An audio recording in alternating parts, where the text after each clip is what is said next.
Media మిత్రులకు నమస్కారం. ఈరోజు సినీ కార్మికుల వేతనాల పెంపు నిరసన 13వ రోజుకి చేరింది. ఈరోజు కూడా చర్చలు ఫలిస్తాయనుకున్నాం, కానీ ఇక్కడ జరుగుతున్న చర్చలు ఒకలాగా ఉన్నాయి, బయటికి ప్రజెంటేషన్ ఒకలాగా ఉంది. మీకు చిన్న ఉదాహరణ చెప్పాలి. మొన్న ఫిల్మ్ ఛాంబర్లో జరిగిన చర్చలు అఫీషియల్గా మీటింగ్ అని పిలిచి ఆ రోజు మాకు 4 కండిషన్లు పెట్టారని కూడా మీకు చెప్పడం జరిగింది. ఆ 4 కండిషన్లు కూడా మేము ఒప్పుకోలేదని నిన్న కొందరు పెద్ద నిర్మాతలు ప్రెస్ మీట్ పెట్టి మాట్లాడటం జరిగింది.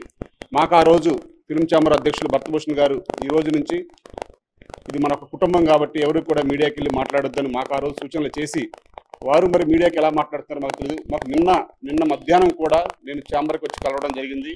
వారు నాతో ఒక ప్రముఖ నిర్మాతలతో ఫోన్లో మాట్లాడించడం జరిగింది. అమ్మా వద్దు, మనం ఎక్కడ మీడియాకి వెళ్ళొద్దు, రేపు అందరం కూడా సమస్య పరిష్కరించుకుందాం, ఈ రోజు రేపట్లో మా వాళ్ళందరూ మాట్లాడతారు అని వారు చెప్పడం జరిగింది. ఆ తర్వాత వెంటనే నిన్న 3 గంటల టైంలో ఒక ప్రెస్ మీట్లో ఆ చెర్రీ గారు, రాధామోహన్ గారు, వివేక్ గారు వారే చెప్పారు, మా నిర్మాతలు అందరూ కలిసి మమ్మల్ని మాట్లాడమని మమ్మల్ని ప్రెస్ మీట్కి పంపించారు అని చెప్పారు. అంటే మరి భర్త గారు మరి మమ్మల్ని ఎందుకు డైవర్ట్ చేస్తున్నారు మరి మాకు అర్థం కావట్లేదు. మాకు క్లారిటీగా చెప్పారు. మేము ఆ రోజు చాలా క్లారిటీగా చెప్పాం, మేము 4 కండిషన్లు ఒప్పుకున్నాము. ఇదిగోండి మీకు లెటర్ యాడ్లు కూడా ఇచ్చాము, స్టాంప్ ఇచ్చాము, క్లియర్ ఇక్కడే రాసిస్తాము, ఎంత లేట్ అయినా సరే ఈరోజు చర్చలు పరిష్కరించుకుందాం. కానీ మేము 4 కండిషన్లు ఒప్పుకుంటే మా కార్మికులకు ఏ విధమైన మీరు సహాయపడతారు, ఏ విధమైన వేతనాలు పెంపు చేస్తారు, దీనికి క్లారిటీ ఇవ్వండి అంటే వారు క్లారిటీ ఇవ్వకుండా 1-2 కండిషన్లు ఒప్పుకున్నాము, 2 కండిషన్లు ఒప్పుకోలేదు, కావాలని వారే డైవర్ట్ చేస్తున్నారని మా గురించి మాట్లాడటం, అది కూడా నిన్న మమ్మల్ని మాట్లాడొద్దు అని అన్న తర్వాత మరి వారు వచ్చి ప్రెస్ మీట్ పెట్టి మరి మా మీద అలా మాట్లాడటం ఎందుకు మాట్లాడతాం నాకు అర్థం కావట్లేదు. ఏది ఏమైనా మేము ఒకటే చెప్పాం, మేము కండిషన్లు ఒప్పుకుంటే మా కార్మికులకు ఎటువంటి బెనిఫిట్ ఉంటుంది, ఆ బెనిఫిట్ మీరు చెప్పండి, మేము ఇంకా ఒప్పుకోని వాళ్ళని కూడా మేము ఒప్పించే బాధ్యత మాది అని వారికి చెప్పాము. మేము క్లారిటీగా ఆ రోజు అందరం ఉన్నాం. 72 మంది కార్మిక సంఘం, 24 కార్మిక సంఘాల నాయకులు 72 మంది కూడా ఉన్నాం మేము ఆ రోజు మీటింగ్లో. వారి సమక్షంలోనే మేము లెటర్ యాడ్లు కూడా ఇచ్చాం, ఎంటీ లెటర్ యాడ్స్ ఇచ్చి మీకు ఎలా కావాలంటే అలా రాయండి, ఇక్కడే రాయండి, ఈ రోజే సమస్య పరిష్కరించుకుందామంటే వారు సమస్య పరిష్కరించకుండా వారు మధ్యలో వెళ్ళిపోయి భర్త గారు మాట్లాడతారు, దిల్రాజు గారు మాట్లాడతారని చెప్పి వారి సమక్షంలో జరిగిన మీటింగ్ కూడా చెప్పకుండా వేరువేరుగా మరి వారు ఎందుకు మాట్లాడుతున్నారు నాకు అర్థం కావట్లేదు. ఇదేదో కార్యాచరణ వారు తప్పుదోవ పట్టిస్తున్నారు తప్ప మమ్మల్ని అనటం మేము దానికి చాలా బాధపడుతున్నాము. మమ్మల్ని ప్రెస్లో మాట్లాడుతున్నారు, వారు ఎందుకు మాట్లాడారో మాకు ఆ వివరణ వాళ్ళు ఇవ్వాలి. అసలు పెంచే ఉద్దేశం ఉందో లేదో వారు తేల్చి చెప్తే మా కార్యాచరణ మేము చెప్పడానికి బాగుంటుంది. ప్రతిరోజు కూడా ఉదయం సాయంత్రం చెప్తాము, రేపు వరకు ఆగండి, రేపు చెప్తాము, ఒకరోజు ఆగండి అని చెప్పుకుంటూ వస్తారు.